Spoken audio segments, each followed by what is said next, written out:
किसी ने सत्य कहा है, जब तक सच अपने जूते के फीते बांधता है, झूठ पूरी दुनिया का एक चक्कर लगा चुका होता है। परंतु यह भी एक सत्य है कि सत्य परेशान हो सकता है, पराजित नहीं। आज स्थिति यह है कि द वायर जैसे प्रोपेगेंडाधारी पोर्टल्स अपने फेक न्यूज के पीछे न घर के रहे न घाट के। मेटा के हाथों दुरदुराए जाने के पश्चात अब स्थिति यह हो चुकी है कि ये शीघ्र ही कोर्ट के चक्कर काट सकते हैं, परंतु इनकी ढिठाई खत्म होने का नाम ही नहीं लेती।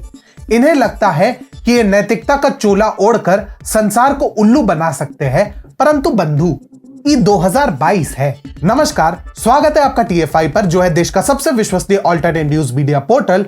और मैं अनिमेश पांडे आपको परिचित कराऊंगा केंद्र सरकार की एक नई नीति से, जो इन फेक न्यूज मंडली को एक ही प्रहार में सर्वनाश करने के लिए पर्याप्त होगी। इससे पूर्व कि हम आगे बढ़े, यदि आपको हमारे विचार पसंद आते हैं तो आप हमारे वीडियो को लाइक कर सकते हैं एवं आप हमारे चैनल को अवश्य सब्सक्राइब करें और हमारे फेसबुक पेज को भी फॉलो करें।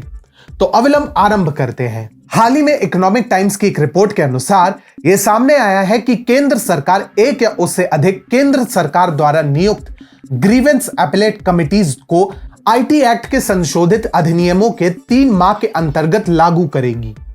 तात्पर्य ये कि संशोधित नियमों के अनुसार सोशल मीडिया उपभोक्ताओं को अब अपने नियमों के उल्लंघन या शोषण यानी अब्यूज ऑफ राइट्स होने पर बार बार कोर्ट के चक्कर नहीं लगाने पड़ेंगे। यानी हर छोटी से छोटी बात के लिए इन्हें कोर्ट जाने पर लगाम लग जाएगा, क्योंकि इनके सारे काम इसी GAC के समक्ष ही हो जाएंगे।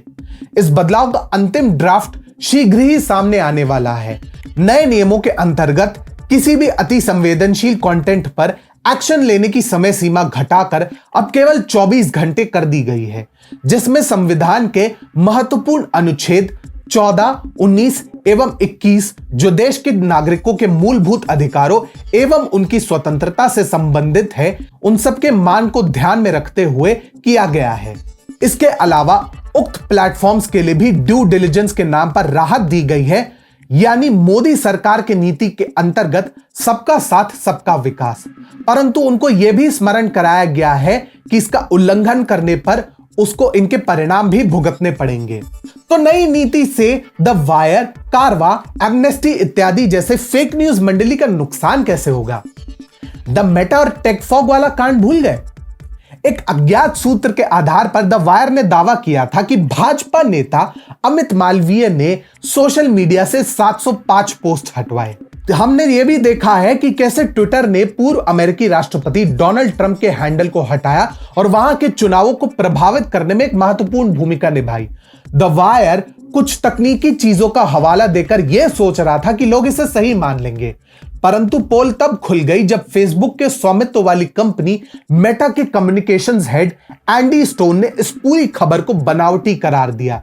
उनके अनुसार बनावटी दस्तावेजों के आधार पर द वायर ने इस रिपोर्ट को तैयार किया है। हालांकि जब वायर ने ठेका ले ही लिया था तो वह पीछे क्यों हटता? उसने एक अलग रिपोर्ट लिखकर दावा किया कि जिन दस्तावेजों के आधार पर उसने रिपोर्ट बनाया है वह फर्जी नहीं है। फिर उसने एंडी स्टोन का एक ईमेल दिखाया जिसमें उन्होंने कथित रूप से कंपनी के आंतरिक दस्तावेजों के लीक होने पर आपत्ति जताई थी। परंतु शने शने द वायर अपने ही बनाए जाल में उलझता ही चला गया। स्क्वायर स्पेस कंपनी के तकनीकी विशेषज्ञ ब्रेंट किमेल ने भी द वायर को लताड़ते हुए कहा था कि उसके दावे बिल्कुल निराधार हैं। वह एंडी स्टोन के साथ काम कर चुके हैं और उनका कहना है कि भले ही एक दशक से उन दोनों की बातचीत नहीं हुई, लेकिन उन्होंने कभी भी पहले एंडी स्टोन को उस भाषा में बात करते नहीं देखा जैसा कि ईमेल में दिख रहा है। हालांकि द वायर ने कंटेंट मॉडरेशन के निर्णयों के बारे में गलत रिपोर्ट प्रकाशित करने को लेकर मेटा की बहुत अधिक आलोचना की थी, जिसके बाद द वायर ने विसंगतियों का हवाला देते हुए अब इस रिपोर्ट को वापस लेने का निर्णय किया। द वायर प्रकाशन के द्वारा रविवार को कहा गया कि वह कुछ विसंगतियों का हवाला देते हुए उन सभी रिपोर्टों को वापस ले रहा है। प्रकाशन ने कहा है कि संपादकीय निरीक्षण में चूक होने की समीक्षा की जा रही है ताकि सभी स्रोत आधारित रिपोर्टिंग की सटीकता सुनिश्चित करने के लिए असफल प्रोटोकॉल लागू किए जा सके। द वायर ने अपने एक पोस्ट में कहा है कि हमारी जांच जो चल रही है, हमें अभी तक उन स्रोतों की प्रामाणिकता के बारे में एक निर्णायक दृष्टिकोण लेने की अनुमति नहीं देती है, जिनके साथ हमारी रिपोर्टिंग टीम का एक सदस्य कहता है कि वह लंबे समय से संपर्क पर है। इस पर मेटा ने कहा कि उनके लिए उनके सामग्री निर्णयों के लिए जवाबदेह होना वैध है। द वायर के द्वारा लगाए गए सभी आरोप झूठे हैं और कहानी में प्रयोग किए गए मेटा कर्मचारी के 2 ईमेल के स्क्रीनशॉट भी फर्जी हैं। साथ ही कंपनी ने यह भी कहा था कि वह अपने सामग्री निर्णयों की जांच को स्वीकार करते हैं, परंतु हम इन झूठे आरोपों को मूल रूप से खारिज करते हैं, जिन्हें हम गढ़े हुए सबूत मानते हैं। हमें इस बात की पूरी उम्मीद है कि द वायर इस धोखाधड़ी का शिकार है, अपराधी नहीं। और अभी तो हमने टेकफॉग वाले कांडों पर प्रकाश भी नहीं डाला है। ऐसे में जब केंद्र सरकार द्वारा गठित जीएसी के समक्ष ऐसी शिकायतें सामने आएंगी तो स्वतः दूध का दूध और पानी का पानी हो जाएगा। परंतु द वायर अपनी हरकतों से कहां बाज आने वाला है? यही हाल कारवां, ऑल्ट न्यूज जैसी फेक न्यूज मंडलियों का भी है, जो आज भी झूठे खबरों, नौटंकियों के सहारे अपना जीवन यापन करते फिरते हैं। हम सभी वामपंथियों की नीयत से काफी अच्छी तरह से अवगत हैं। वे एक पैटर्न के अनुरूप सारे काम करते हैं कि सरेआम फेक न्यूज फैलाओ और जब पकड़े जाओ तो चुपके से माफी मांग के मामले से किनारा कर लो।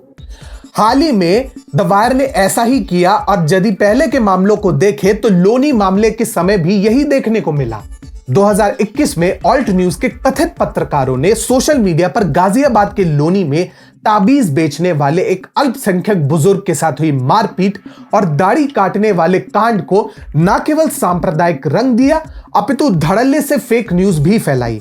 वहीं इस मामले में यूपी पुलिस की कार्रवाई और जांच के कारण इन सभी कथित वामपंथी पत्रकारों को माफी मांगने पर विवश होना पड़ा। मोहम्मद जुबैर, सबा नकवी और राणा अयूब को भी लोनी पुलिस कोतवाली जाकर माफी मांगनी पड़ी थी और उन्होंने स्वीकार किया था कि उन्होंने बिना सत्यता जाने ट्वीट किया था।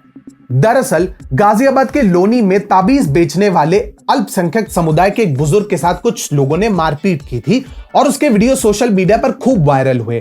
उस वीडियो के जरिए वामपंथी मीडिया समूहों ने यह दिखाने का प्रयास किया था कि बुजुर्ग को जय श्री राम ना बोलने के कारण मारा गया और उनकी दाढ़ी काटी गई, परंतु वामपंथियों का यह एजेंडा पूरी तरह से निष्फल हुआ।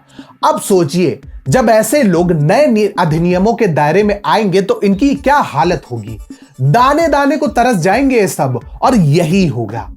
ऐसे में कहना गलत नहीं होगा कि मोदी सरकार की नई रणनीति फेक न्यूज मंडलियों का रहा सहा व्यापार भी समेटवा कर ही मानेगी।